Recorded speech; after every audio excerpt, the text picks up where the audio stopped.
Today I'm going to show you how to make this easy coffee caramel smoothie. It's so yummy and it comes together super quick. You definitely want to make this one.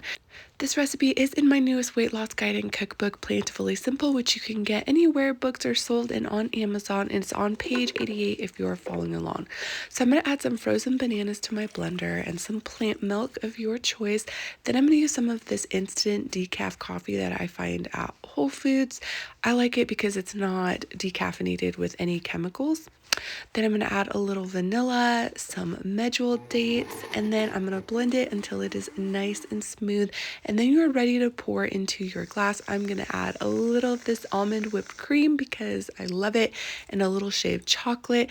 And then that is it. Look how gorgeous this is. It tastes amazing. I'm not a huge coffee drinker, but this is so good, and you can make it as strong or as light as you like. I hope you guys enjoy.